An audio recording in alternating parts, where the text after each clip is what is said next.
సంయుక్త కార్యాచరణ వారు భారత రాజపత్రం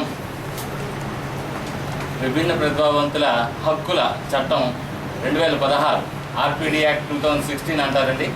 దాన్ని తెలుగులోకి తర్జుమా చేసి 10,000 పుస్తకాలు అచ్చువేయించి దాన్ని ఈ జిల్లాలో మన ఖమ్మంపాటి హరిబాబు గారు ఎంపీ గారిచే పుస్తక ఆవిష్కరణ కార్యక్రమాన్ని ఈ నెల 13వ తారీఖు ఉదయం 10 గంటలకి కూడా చిల్డ్రన్స్ థియేటర్లో కార్యక్రమం చేయడానికి తలపెట్టాము. దానికి జిల్లా మంత్రివర్యులు గంటా శ్రీనివాసరావు గారు, మరి చింతకాల అయ్యన్ పాత్రుడు గారు, ఎమ్మెల్సీలు ముగ్గురు శాసనసభ్యులు, అంటే లోకల్లో ఉండేటువంటి ముగ్గురు శాసనసభ్యులు, కలెక్టర్ గారు, మరి జిల్లా జడ్జి గారు పేరేంటి దామోదర్ గారు డిఎల్ఎస్ఏ, మరి గోనగొట్ల కోటేశ్వరరావు గారు చైర్మన్, మరి వికలాంగుల సంఘం అధ్యక్షుడు చైర్మన్ గారు, వీళ్ళందరూ కూడా పాల్గొంటున్నారు. జిల్లాలో ఉండేటువంటి 500 మంది వికలాంగులు, ఉద్యోగ నిరుద్యోగ విద్యార్థి అందరూ కూడా, డెఫ్ అండ్ డెంబ్, బ్లైండ్, ఆర్తో అన్ని రకాలైనటువంటి వైకల్యం కలిగిన అందరూ కూడా పాల్గొంటున్నారు.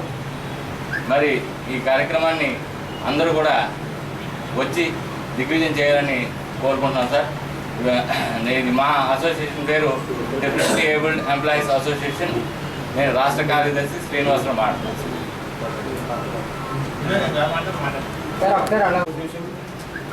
జిల్లా ప్రెసిడెంట్గా నేను వచ్చానండి. ఈ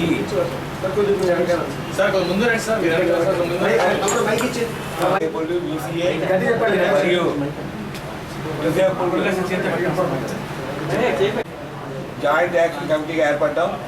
మా యొక్క సమస్యల్ని మేము అధికారుల వరకు తీసుకెళ్ళడానికి ఒక మంచి వేదికగా మేమంతా ఉపయోగించుకోవాలనుకున్నాం.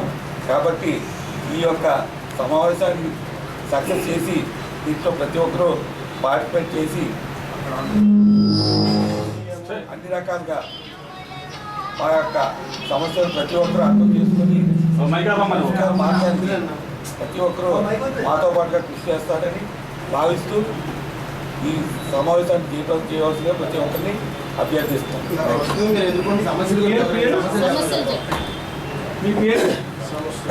రమేష్ అండి, visual challenge employees district president.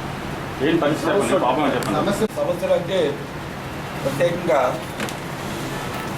అన్ని రంగాల్లోనూ రిజర్వేషన్ ఉన్నా సరే మాకు అంటే వికలాంగులకి అమలు చేయబడుతున్న రిజర్వేషన్స్లో ఇంకా ఇప్పటికి కూడా వివక్షత చూపబడుతుంది. ఆ ఇచ్చిన 3% రిజర్వేషన్ అయినా పూర్తిగా అమలు చేయమని మేము ముఖ్యంగా కోరుతున్నాం. అంతేకాకుండా ఇప్పుడు తెలంగాణ రాష్ట్రంలో అయితే మాత్రం ఇంకా ఈ ప్రాసెస్ 6 కేవలం ఉమెన్కే ఉంది. అది కూడా జనరలైజ్ చేసి అందరికీ ఉపయోగపడేలా మేము కోరుతున్నాం. అంతేకాకుండా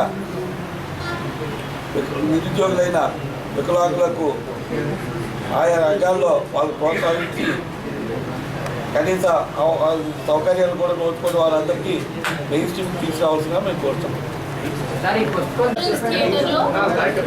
general secretary Visakha deaf association sign language లో స్పెషల్లీ బదిర్ల కోసం అని చెప్పేసి ఆహ్వానం ఉంది. సో 13వ తారీఖున ఈ కూడా చిల్డ్రన్ థియేటర్లో జరుగుతున్న RPD act 2016 Telugu version launch కోసం మొత్తం డఫ్ అండ్ డమ్ అసోసియేషన్ అందరినీ కూడా ఆహ్వానిస్తున్నాం. డఫ్ అండ్ డమ్ ఎక్కువగా సమస్యలు బదిలీలోకి ఏంటంటే విద్య ఉద్యోగ సమస్యలు, ముఖ్యంగా సమానత, మహిళల మీద ఉన్న ప్రాబ్లమ్స్, వీటి మీద ముఖ్యంగా మన చట్టం 2016 చట్టంలో ఇంప్లిమెంట్ చేసిన అన్ని హక్కులు కూడా అమలుపరచాలనే ఉద్దేశంతో మొత్తం 3 సంఘాలు కూడా బదిలీలు,